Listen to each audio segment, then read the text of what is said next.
The ability of the owners of the political media class to discredit and neutralize anyone who poses a threat to their interests simply by rearranging the narratives about them is one of the most destructive psychological weapons in their arsenal. The main reason it's so hard to convince the public that they have been taken in by propaganda and smear campaigns is because, for some stupid reason, one of the most shameful things anyone can do in our society is be fooled. If we are to overcome the narrative dominance of the powerful, it is essential that we find a way to shift that shame from those who have been fooled onto those who have been fooling them. And this week's opening quote comes from Caitlin Johnson. Welcome to Surviving the Matrix, ladies and gentlemen. My name is Maxwell Egan. It's a pleasure to be with you once again, and I will be your host for the next hour. Well, things are moving fast in the world today, folks. They really are. We've had major steps being taken here in Australia. The rollout of the smart city in Darwin that I mentioned to you a few shows ago, this is certainly progressing, and we've seen, of course, right on cue, just as we've taken action against it, Ray Broomhall has been liaising with the people in Darwin, attempting to stop the rollout of the 5G system in Darwin. And as I said, this smart city will be up and running and ready to switch on, basically, by the end of the financial year, which is the end of this month, and then as the action is being taken against it, right on cue, we have a shooting in Darwin. A shooting carried out by a prisoner who has been recently released on parole, who was wearing an ankle bracelet, who couldn't possibly have got the weapons that he got, but did get them, and went and shot 4 or 5 people in Darwin, and then turned himself into the police.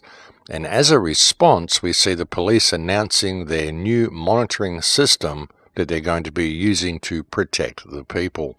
And this is, of course, the event that they will use to get the people in Darwin to accept what is happening, and they will present to the people like it is actually happening for their own protection. And they'll have no idea that this has been planned for months and months in advance, probably years in advance, and that this shooting is simply the spectacle that's been given to them to justify the rollout of this smart grid around them. And this smart grid, this surveillance state and social crediting system that's going with it, has been on the cards for quite a long time, and it's been rolling out in Darwin for months now. We've known about it. But even so, and even though we've known about it for quite a while, it's been very difficult to alert people to the fact that this has been happening in Darwin because it hasn't been reported in the local newspapers. It's been reported online in online news services, but only in news services you have to subscribe to. They're the only ones that have actually been telling you about the surveillance system and social crediting system that is coming out, but now it is even being announced as the new trial smart city, the first in Australia. So they're telling you right there with their newspaper articles regarding this shooting and the surveillance that is being rolled out in response to the shooting, that this is going to be happening right across Australia. And right on cue with it, we have seen an Australian whistleblower, someone who exposed government corruption, being raided by the Australian Federal Police for daring to release what they're calling classified information. And the so-called classified information they are guilty of releasing was a report that verified that the Australian government is using military-style surveillance technology on civilians throughout Australia. And of course the government deems this to be classified. And really all classified information is in regard to government is the government covering up any details of its own carryings on and its own criminal activity. That's why they classify anything, folks, because the government is just one big criminal cabal and it doesn't want you to know what's going on. If it was a real legitimate government actually working for the people, a government of the people, for the people, working for the people, nothing would be classified. It would be all open for us to examine, so we knew that these people were doing the right thing. But such is not the case, and so they classify things. And what's happened is that Annika Smethurst has released some information, and the government didn't like it, and so they have gone and harassed her for it. And of course, what has paved the way for this is the arrest and hanging out to dry that we've recently seen with Julian Assange, which, as I've said so many times, has been about changing the international legal system, changing asylum for whistleblowers, changing the law regarding whistleblowers, and essentially making it possible for the government to criminalise anybody who speaks out against them and do it on an international level. That's what the Assange arrest is all about. That's why it was done so publicly. People really need to understand what's going on here. And so here they've used it to go and harass a whistleblower in Australia. And they've gotten away with it. And in fact, to get that correct, it's not even actually a whistleblower. It was a journalist, quite a respected journalist by the name of Annika Smethurst, who is very respected in Australia, who released some information and then suddenly found herself raided by the Australian police. So we're seeing the government openly criminalising any reporting of its own criminal activity. And of course, we're seeing these brain-dead thugs in the 104 IQ club that are the Australian police force just going along with it because they're too stupid to do any otherwise and always do what they're told. And that's just the way they go. You know, one of the real problems that we face in society, really, folks, when you look at it, is the rampant stupidity of the police force. The fact that these people are generally blockheads who can't think for themselves. And they're violent and they're brutal and they just do whatever they're told irrespective of the consequences. They just follow orders on command. And these are the main people who are terrorising the public. And these are the main barrier that we have between the public ever dealing with the criminality of government. The fact that the police don't really worry about crime. All they really worry about is what the politicians tell them to do. And that's a very unfortunate and very stark reality that is truly one of the biggest problems that we face in the world today, folks. You know, any attempt we take to address the criminality of government, we reach the stone wall of stupidity that is the police force that stands between us and freedom and the truth. And of course, these people do it because they believe that they're upholding the law, because to them, the law is unfortunately anything the criminals running the country happen to write on paper and call law. And really, none of it is law. It all may be the colour of law, but none of it is actual law, especially here in Australia. I mean, the entire Australian government stands in treason. The entire Australian government is illegitimate itself, simply due to its own actions. And if the police did have any brains at all, they would have addressed this situation long ago. They haven't, and that should be a pretty good indication for people as to where we're going. And you think about it, folks. I mean, as I said, this is a journalist that has been harassed by police for simply revealing government corruption. And they've been harassed because politicians have, of course, told them that, oh, this is a breach of protocol. You need to go and harass this person for breaching protocol. We need to find out where the leak is. And think about it, folks. This is the reporting of a crime within government, the most revered and valued institution that you have in a country, the thing that's supposed to be there to protect you. This is a person who's revealed criminal activity within that organisation. And someone within that organisation has told the police officer to go and harass this person. The police officer, if he'd had any brains at all, would have turned around and arrested the politician who gave him that order, and then gone and got the journalist and brought them in as a material witness and examined the information that the journalist had reported, exposing the criminal activity within government. Because this gives the police the opportunity that they needed to go and rout this criminal behaviour out of the government system and actually help us create a free and open society that is there to benefit people. And the fact that the police don't do this, the fact that they simply do whatever the politician tells them to do and they go and arrest the journalist who reported the crime, shows just how brain dead these people are, just how trained they are to respect authority, and just how dangerous they are to a safe and progressive society. They really are the biggest barrier that the people face between sanity and freedom, folks, is the attitude of the police force, who seem to not care about what is right, not care about anything with moral value or integrity, but simply abide by the rules that are given to them by the criminal class that is masquerading as government in all of our countries. That's one of the biggest problems that we face. That's what makes it so difficult for us to ever get anywhere and to be able to push any real activism forward, or to be able to hold these criminals in office accountable for their actions, because we just can't make it through this brick wall of terminal stupidity that is the police force. It's got to the point that the police will arrest you for even going and reporting the crime if the crime you're reporting happens to implicate a politician. They simply won't let you do it. And that's a real problem, ladies and gentlemen. It really is.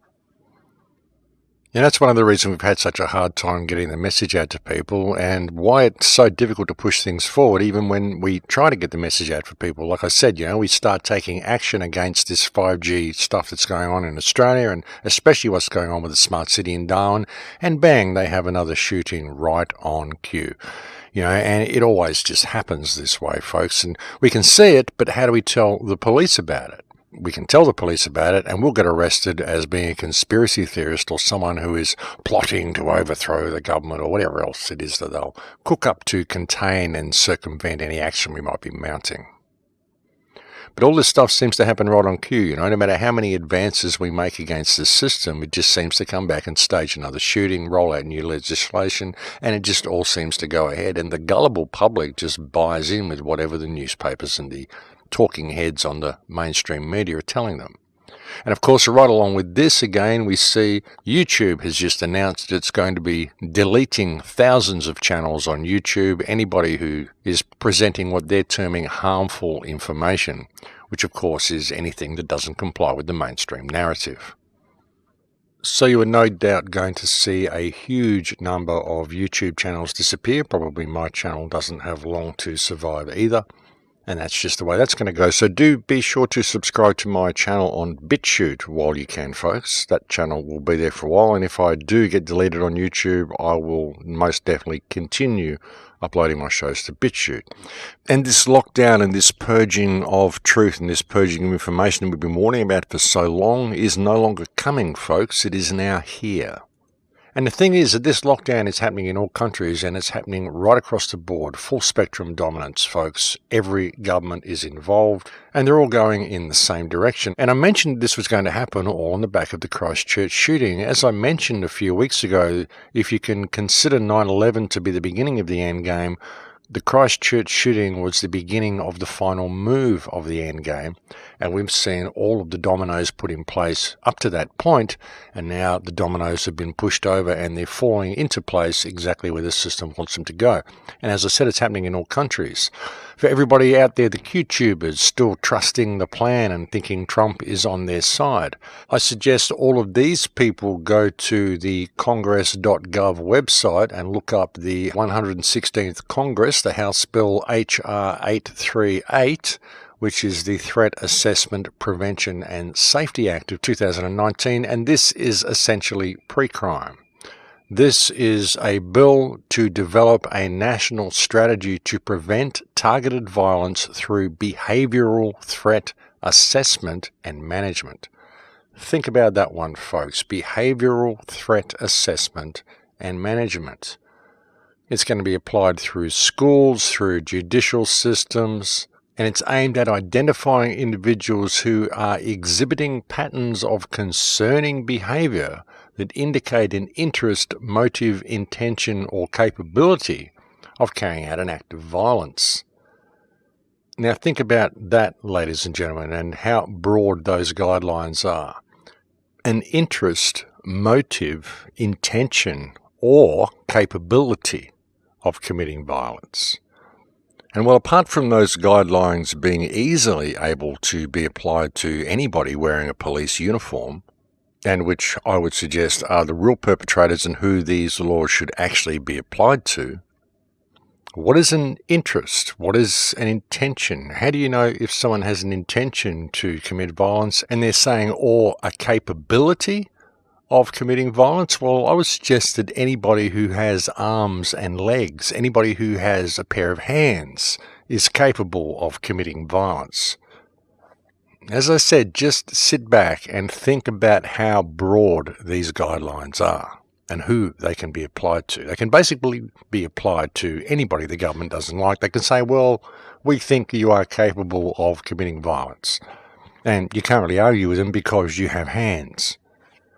And what this is about is pre-crime. It's about identifying people who are not thinking the way the government wants them to think and targeting them as persons of interest to be watched and doing what you can to eliminate them from the system, folks. I mean, they can do this through social crediting and just simply the way you think.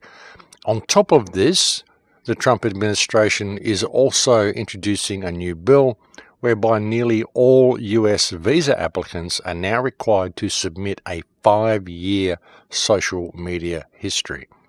Think about that one, folks. So I want to know everything that you've done, everything you've posted for the last 5 years, and if you have posted anything that the government doesn't like, then they're not going to approve your visa into the United States. And no doubt while they're doing that, they will also alert your local government to the fact that you are a person of interest who has just been refused entry into the United States, and you will therefore become a person of interest to your own government, and you will find that you are subject to investigation upon being refused entry to the United States when you're returned home. No doubt this is the way things will go. Or maybe you won't even be returned home. Maybe you won't even be able to get the flight to begin with. Maybe you'll just be refused a visa, and then the appropriate authorities in your own country will be alerted to the fact that your visa has been refused. And this can be done just automatically through the Five Eyes system because it's all linked together. Australia, Canada, the United States, Britain, New Zealand, all linked together as the Five Eyes network. So you can see where all this is going, folks. This is the total surveillance system that I've been warning you about for so long.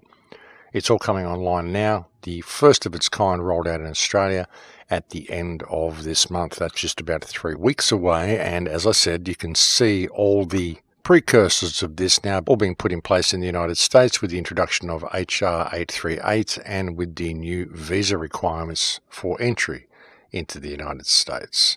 And also, as I've mentioned before, we can see it in England with the new anti-terrorism laws and the new anti-terrorism bill, which mandates that anybody who views what is termed terrorist propaganda online can now be subject to up to 15 years imprisonment, simply for breaching UK guidelines.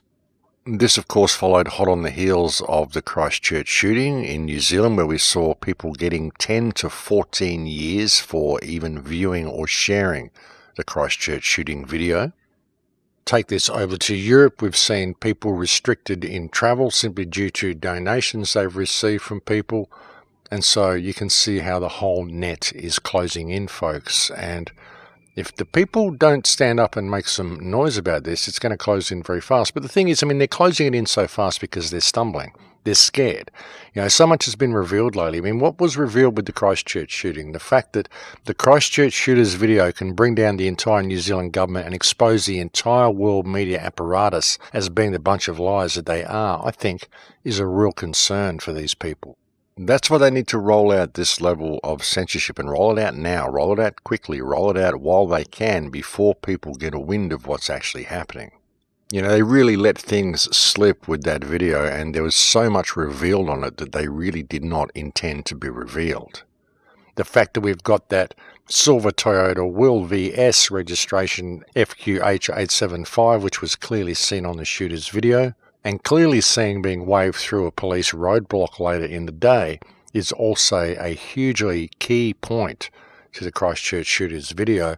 And I think a lot of the exposure this has been getting is causing these people to roll things out a lot quicker than they intended to. And because it's all rolling out so quickly, there's a lot of people looking around going, hang on a minute, this is not what we had planned at all, and this is not what we want at all. A lot of people, normal people who wouldn't normally be concerned about government, are very concerned about this surveillance system being put in place in Darwin, and so in many ways it's a good thing.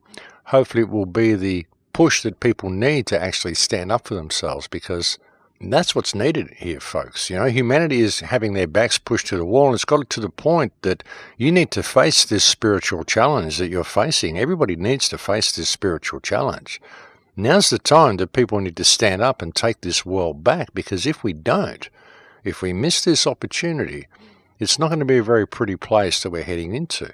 So really, this is a huge opportunity. The fact that all this is rolling out so quickly, the fact that it's all happening so blatantly, it's a huge opportunity if people could just see it that way and rise to the occasion. And to be honest, I think many people are going to do so. Even the fact that we've seen this journalist going against protocol and revealing information, probably knowing very well that laws in Australia were going to prevent her from doing this and they were going to come after her. I mean, This shows that even people within the mainstream have had enough of this and are prepared to stand up and say something about it, and it's a good thing. So hopefully the people, the plebs out there in TV land, will all follow suit and will stand up for this woman and stand up and say something about what the government's doing.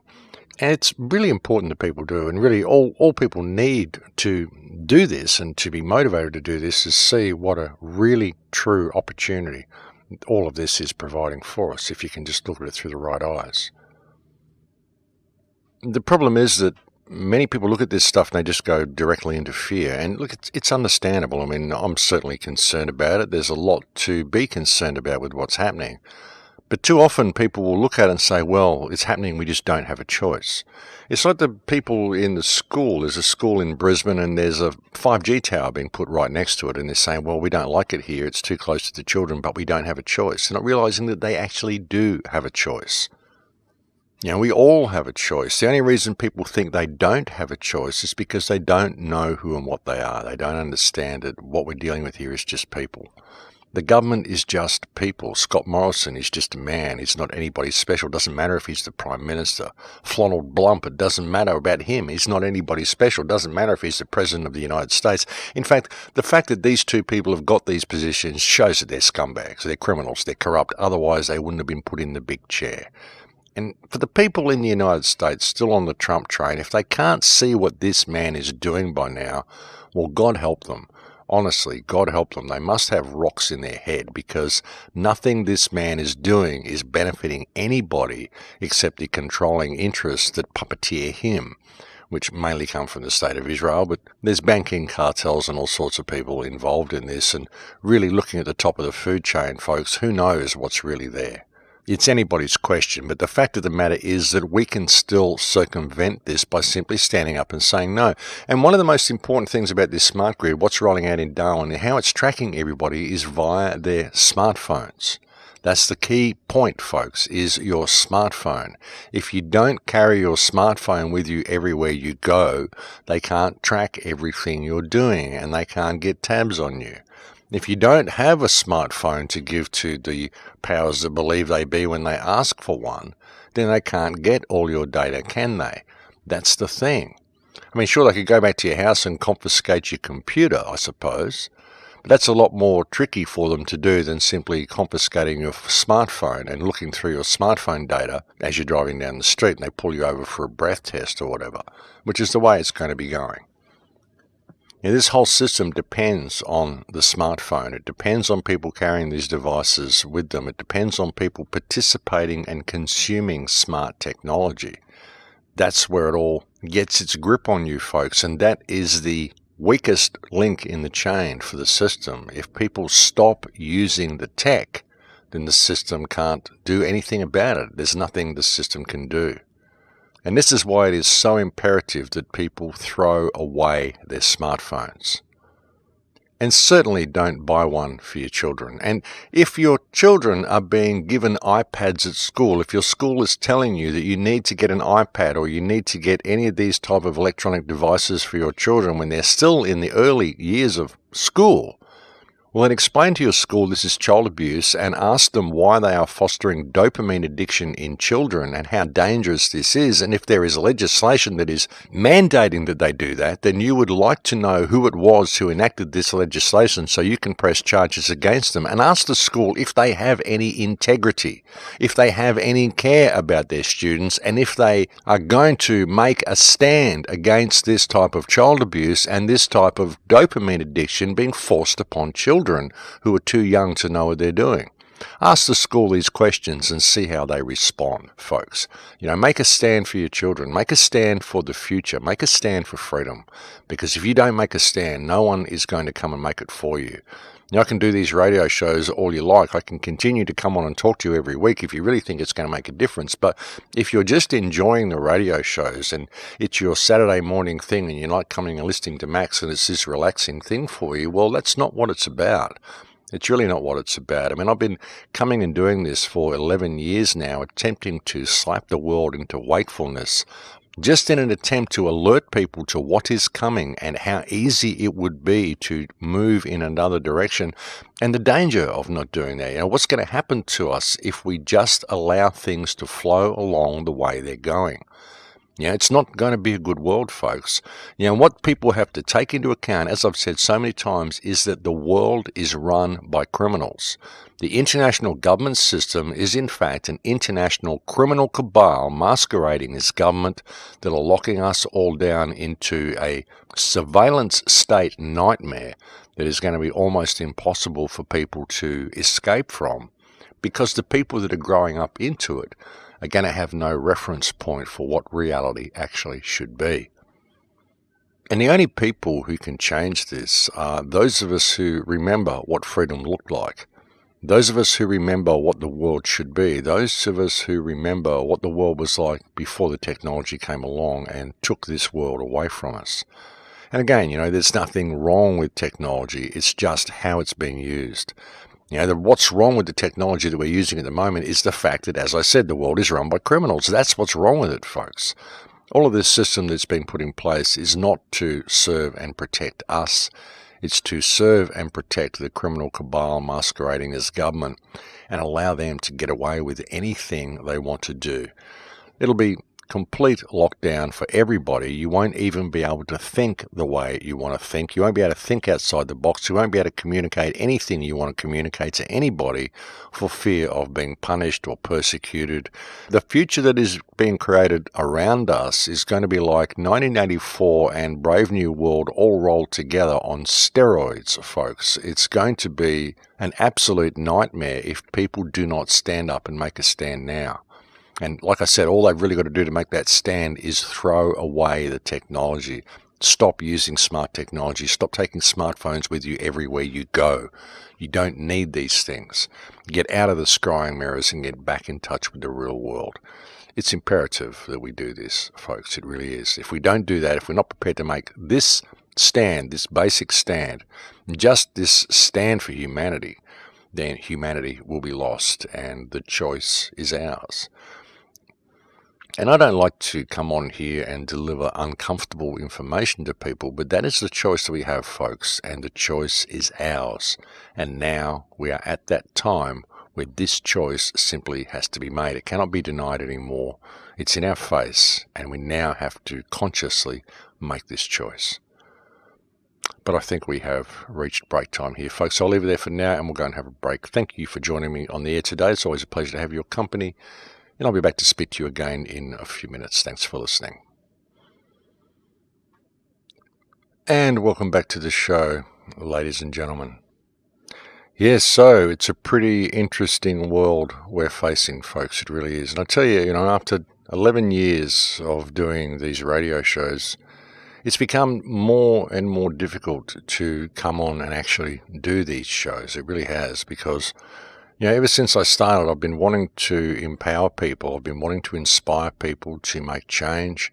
And I've been warning of the system that's been coming, but through it all, I've tried to keep it inspirational. I've tried to keep people empowered and to inspire people to become empowered, to rediscover themselves and to stand up to what is coming, to stand up for themselves, basically. And that's all it is, just basically stand up for yourself and say no.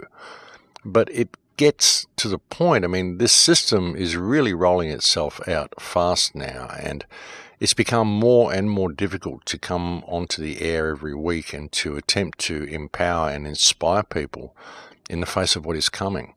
And I don't want to bring depressive information to people. I don't want to depress people. I don't want to upset them. I don't want to have people feeling like they're being backed into a corner or anything like that. I've really wanted to inspire people. But by the same token, I can't simply be dishonest and look at the world through rose-coloured glasses and say everything's going to be great, we're getting out of this mess, don't worry about anything, because there's a lot to be concerned about. And nothing is going to change if people do not get motivated to make that change themselves by being aware of what choices they're making in their everyday lives. That's really the key to the whole thing, ladies and gentlemen. The fact that people aren't willing to make these choices and they're simply not willing to stand up for themselves. They believe that if they keep their head down, it's all going to be good. But it's not, folks. It's not going to be good at all. And we could change it so easily if people were to simply stand up and say no. And one of the biggest problems we've got, of course, is we do not have the power of community standing behind us. We've never put common unity back into community, which is what I've been suggesting right since the very beginning. Back in 2008, when I did the first radio show, I mentioned on that show that the most important resource you have, the most important asset you have, the most valuable asset you have is the people around you, your neighbours. I know even saying that, there's people out there going, oh my God, if that's our most valuable asset, then we are so screwed because my neighbours are like neighbours from hell. And I know that everybody feels the same way, that if that is our choice and if that is what we've got to fall back on, then we're screwed because I don't get on with my neighbours at all. That's what many people are thinking, but that's really the way it is, folks. We've got to have people standing together, shoulder to shoulder against this system. And if people were to do that, we could change the world in a day. That's why it's so important. And I've said to people and suggested for so long that the most important thing you can do is to get self-sufficient and to lead by example in your community and inspire the people around you so that you can all stand together when the time comes. And that time is fast coming. It's pretty well here now, ladies and gentlemen. That's why it does get very difficult to come onto these radio shows and attempt to inspire people in the face of what is coming. You know, sometimes I wonder if I'm just lulling people into a false sense of security with the radio shows. You know, whether I'm too calm, whether I'm too rational, whether I'm too composed, whether people simply come on here to get some solace and comfort from the system outside and think, wow, it's all good, I feel better now because I've listened to Max on a Saturday morning. When really it's not about that. It's about motivating people into making the change that we need to make. And standing in that, standing in who and what they are, that's the key to the whole thing. Just standing up for yourself, ladies and gentlemen. And we've got so much information now, we really do. I mean, people in New Zealand, if the police are coming around and questioning you about whatever, you could say to them, hang on, how can you even be doing this when the shooter's video reveals the government is corrupt? Why haven't you gone and addressed that fact? Why haven't you gone and addressed the media for lying? Why haven't you gone and addressed the government for lying? Why are you here pushing the agenda? Because it's going to come for you as well. Why don't we say that to these people? Why isn't anybody saying that to these people? Because that's the truth of the matter. The shooter's video reveals the government is participating in criminal activity and they're lying through their teeth to cover it up to the public, and the media is supporting them in it. This is a major crime. This is far more major than anyone sharing the video or looking at the video or talking about the video, because they're only doing so to reveal the criminality of government. And if government is passing legislation to hide their criminality, then they have no value at all. And why can't the police see that? Are they that terminally stupid that they can't see that? Or are they simply as corrupt as the government? I mean, which one is it? It can only be one of the two. Yeah, but we don't call it. We never call it. We just roll over on command and we think we have to follow the guidelines that these criminals give us. It's an absolute joke, folks. And it's just this whole fictional reality that we've been led into and chosen to keep complying with. That's the thing. We choose to keep complying with it. We know it's there. Once we know it's there, why do we choose to keep complying with it? I mean, I made the decision not to comply with it years ago. I cut myself off everything to do with the government. I just don't support these people at all, and I've been speaking out against them for years now, and I will continue to speak out against them until they start doing the right thing, which I can't see them ever doing because they're a bunch of criminals who back themselves into a corner now. But, you know, if people simply disconnected from the system and stood up for each other, we could change the world. We could change it so easily. And it frustrates me sometimes that people simply cannot see that. They cannot see the simplicity of what this prison really is. It's just a prison for your mind. And because they can't see that, they can't see the simplicity of how we could actually leave this prison and turn the world into something else, something far more beneficial than the direction that we're going anyway. It does get frustrating, folks, I must admit. I mean, we do what we can. But as I said, one of the biggest problems is getting information out to people. It's very, very difficult to get information out to people. You notice there's no real meeting places anymore. They kind of destroyed all these things, even like here in Byron Bay. Byron Markets is gone now. There's no kind of meeting place. In the local hippie town, the centre of town, the Rainbow Cafe, the place where everybody used to congregate and meet, was subject to a mysterious fire and the entire centre of town burned down. They never really bothered reconstructing it the way it should be, and so there's no real meeting place in that town. Something I noticed in the United States when I was there is that many of the country towns, they don't have a town centre. You know, normally you have a park and a fountain and all this sort of stuff and a bunch of coffee shops and cafes and pubs and stuff around the town centre where people congregate and gather.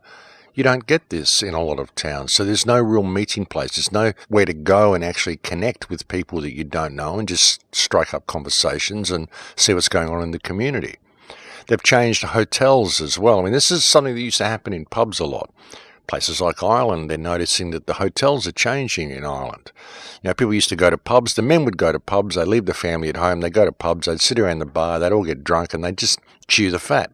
And they just talk about stuff. What's going over on John's property? What's happening over that side of town? What's happening over this side of town? What's the council doing here? What's people doing there? What's that development going on over there? People would just talk about things and they'd get the inside dirt on all the stuff that's going on. But now they've changed the pubs. Now they've created these family-friendly hotels so that it's a family pub. So you take your whole family there. So you're there at a table now with your family and your wife and your kids and all this sort of stuff, and you're segregated from the people around you who are at their separate table. There's very few pubs where you just go in and sit around the bar, have a bunch of guys sitting around the bar after work talking about their day and talking about what's going on in the community. You don't get this anymore. I mean, we used to have town meetings when I was a kid. There used to be meetings in the town hall, but then television came along, so no one went to the town meetings anymore because they got all the information from the television. And all we had to fall back on after that was places like town centres and pubs and hotels and meeting places where people would gather and chew the fat and talk about stuff. But all of these places are disappearing. They're being phased out. As I said, the pubs are being phased out, turned into family pubs. Town centres are disappearing. Markets are disappearing. Anywhere where people congregate and talk in a free manner, all of these places are beginning to disappear. They're just getting phased out. We had drum circles on the beach in Byron Bay that were going for 20 years, 25 years, 30 years. Suddenly the council passed a decree that we didn't want drum circles on the beach because it creates noise which may disturb the community. Rubbish. The reason they did it was because they don't want people congregating and gathering and talking freely. They want to know what everybody's doing, what everybody's saying, and they don't want people gathering together. If they see more than 3 people gathered together, they want to know what they're talking about and whether they're conspiring anything that may offend the government in any way. This is the way we're going, folks, and that's one of the reasons it's been so difficult to get this information out to people, I think, because there's just no real way to meet people anymore. The only way you can get to meet people is to go to a nightclub or whatever, which is essentially a meat market. I mean, there's very few places you can actually go and just bump into new people and congregate and just talk about stuff and see what's going on in the rest of the community. All these places are being phased out of existence, and we're becoming completely dependent upon information we're getting from the media. And, of course, all of this information is false. It's all propaganda. Nothing that the mainstream media tells you has any bearing on reality at all. And that's the state of society, folks. That's why it's so difficult, because no one knows what's going on because they believe all this crap that the talking heads feed them. And it's all just complete bullshit, all of it. It's always been bullshit. That's what the media is about. One big pile of horse shit being fed to the people who are told and convinced that this is actually reality when it's not. And of course, and returning to the opening quote, if you attempt to inform people that they've been fooled by all this crap, then they take it as an affront against their ego. They believe that you are telling them that they're stupid, and they've been trained to think that being stupid and being perceived as stupid, being perceived as someone who could possibly be fooled by anything, is the most shameful thing you could possibly do as a human being. And so no one wants to admit that they may be wrong. People are literally terrified of admitting that they were wrong. This is what I saw with the Christchurch shooting, folks. So many people out there who call themselves actual researchers are literally terrified of admitting that they may have called it wrong on the Christchurch shooting when they called hoax and CGI and all the stuff that they were fed by the COINTEL operatives, and they all just went along with it because nobody wants to be seen as a fool.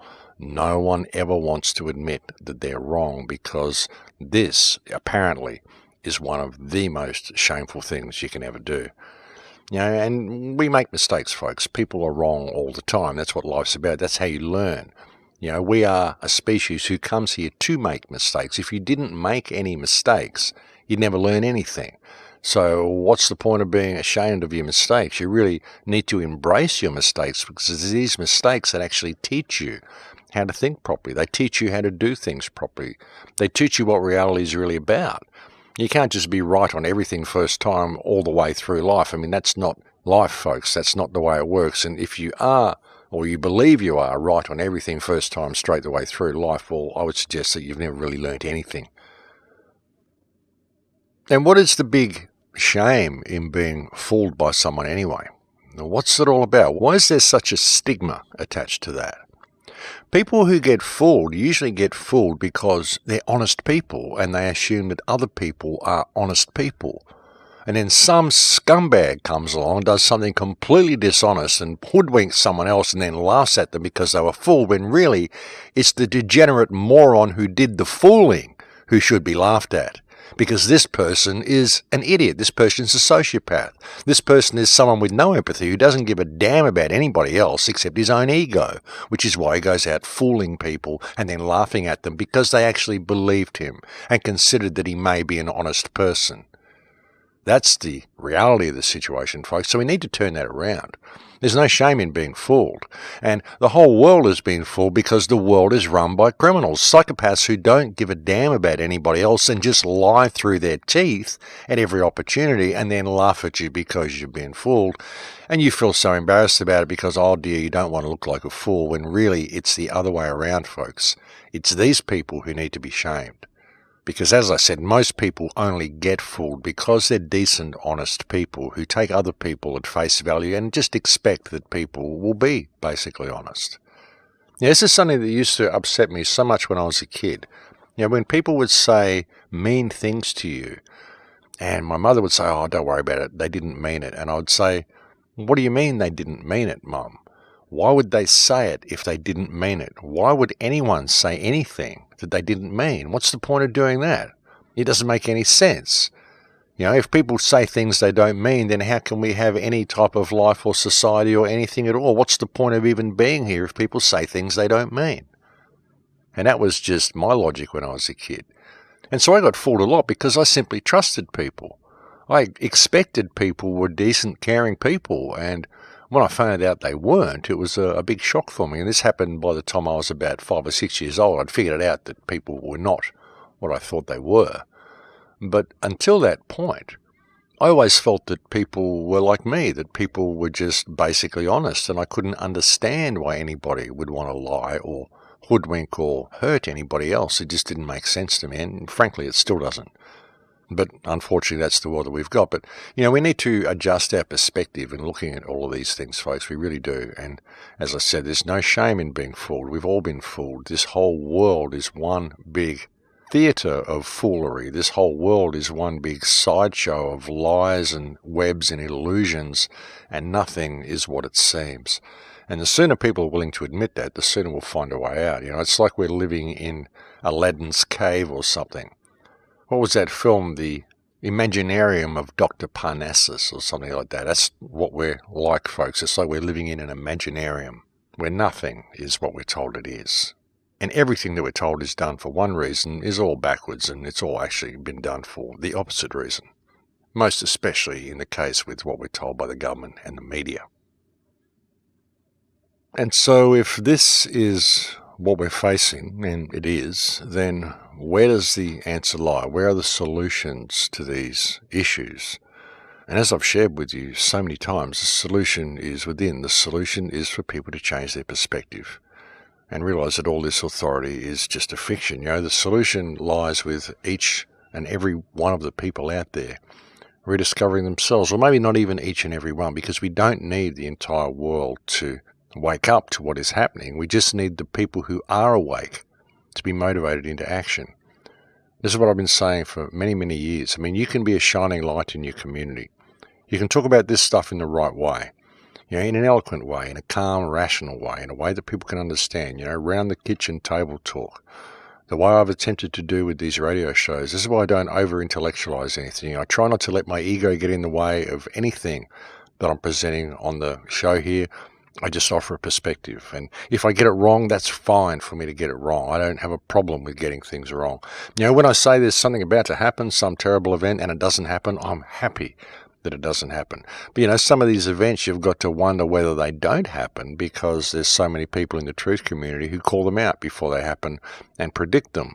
And so that if they did happen, well, it'd be pretty obvious to the people at large that, well, a lot of people called this, perhaps it was planned. So you've got to wonder how many terrorist events and how many terrible things that we have actually prevented and circumvented. I think we've slowed the system down considerably in the last 10 or 15 years, but as I've often said, what people haven't noticed is what is rolling out under the carpet, which is the smart grid.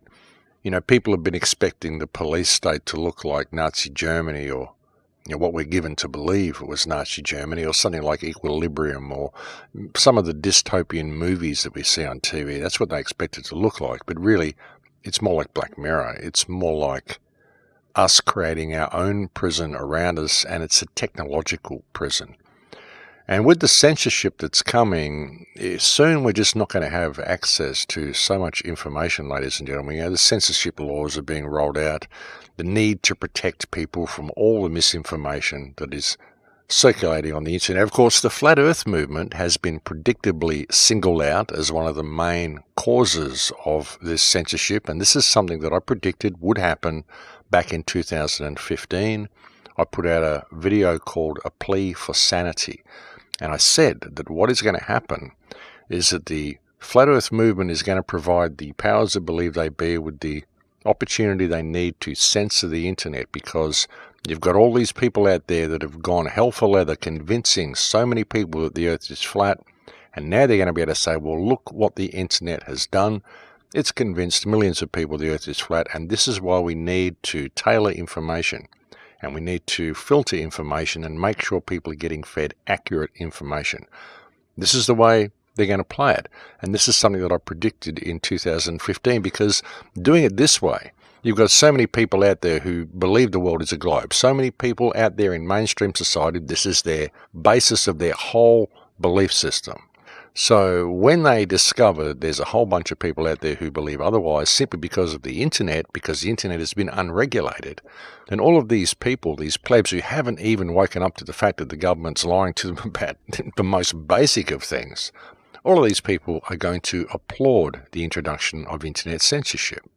And that's why the Flat Earth movement was launched in the manner that it was, why it was launched with such a divisive attitude, why people within the Flat Earth movement have gone out of their way to associate every proven truth that we can find, everything that is revealing government corruption, everything they can find at all in the independent media, to associate all of it with a belief that the earth is flat, so that the entire independent media can be censored at the same time and the flow of all information can be stopped.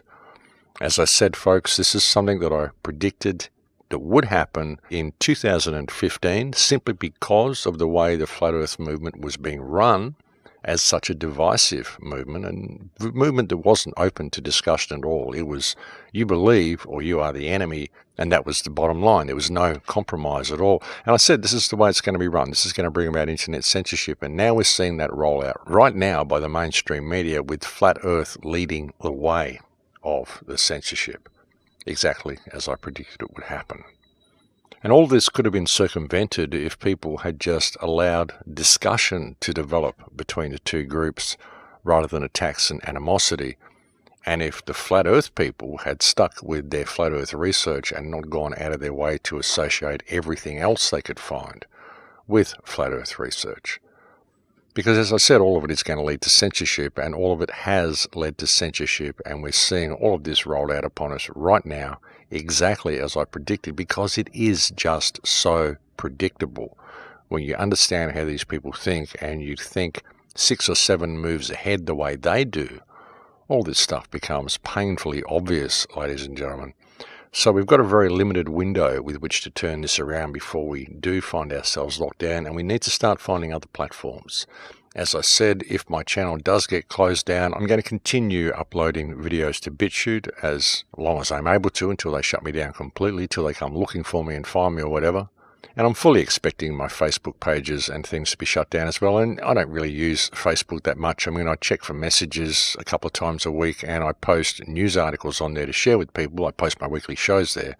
But I don't really deal with social media that much. I don't really post on Facebook very much at all, sort of sit there and chat with people. So that's not going to affect me too much, except with the flow of information. And again, it is kind of handy to be able to connect with some people and contact some people. But we do need to find other platforms. We need to find other avenues to get information out. And we do need to find other ways to keep the truth flowing. You know, I've tried with Steemit. That seems to be kind of slow. I still cannot access MeWe. I haven't been able to access MeWe ever since I got back into Australia. I don't know whether it's the bandwidth or what it is, whether they've just done something to my account, but I haven't been able to access my MeWe page for many months now, probably about a year now, so I've kind of given up on that one. I'm not able to upload to DTube or DLive or any of that sort of stuff because I don't use a cell phone, so it is getting a little tricky, and they're putting things on the cloud as well, making it very easy for people to be locked out of their stuff. So there's all of this stuff going on that we need to pay attention to, folks. But however it pans out, we will find ways of getting the truth out to people and continuing to get the truth out to people. But, you know, if people aren't going to act on the truth, then sometimes I just have to wonder, what is the point?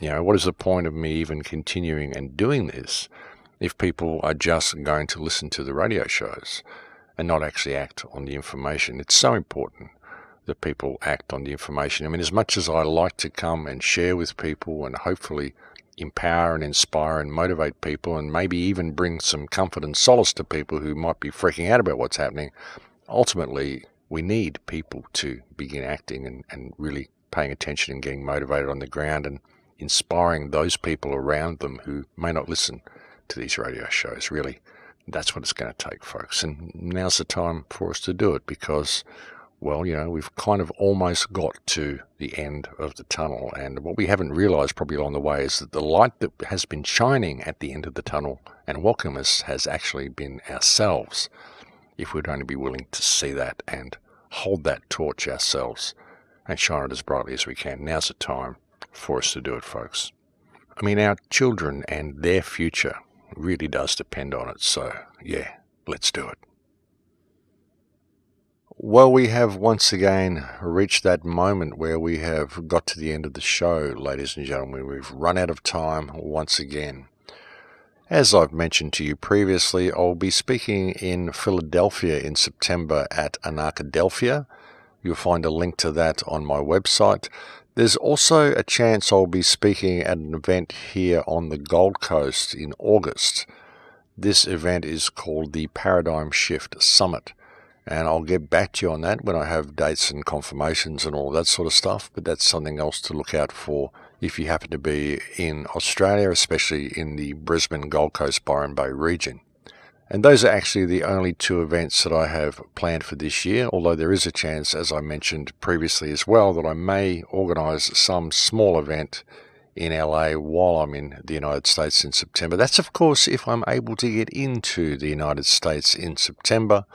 It will be depending on whether the United States government wishes to see my 5 years social media history before they grant me my visa, because my 3-year visa for the United States has run out now. I need to apply for a new one when I go back, and it will be interesting to see the new questionnaire and whether that is one of the questions for people arriving from Australia. So I'll keep you posted on that one, folks. But as it stands at the moment, I will be speaking in Anarchadelphia in Philadelphia in September this year. And as I said, very likely at the Paradigm Shift Summit here on the Gold Coast in August, but I'll get back to you on both of those next week. Again, thank you to all the people who send me so many kind emails. Thank you to my Patreon supporters. As always, I could not do any of this if it wasn't for you, so I really cannot thank you enough. You're really the only people that have kept this show on the air for the last 5 years, so I'm sure that the many listeners of the show out there also very much appreciate your support, because you are really the only people that have kept me going and kept this on the air. So I cannot thank you enough for that. I don't know how long we're going to be able to keep it up, folks, the way things are going, but well, we got to do what we can, and we can't back down simply because the machine is getting bigger. In fact, now's the time we need to stand up a bit stronger and a bit taller, and I intend to continue doing that. But anyway, folks, that is it for me. I've completely run out of time. I'll look forward to speaking to you again next week. Thank you very much for joining me on the show today, and please take very good care until then, and stay safe and stay strong. In luck, cash.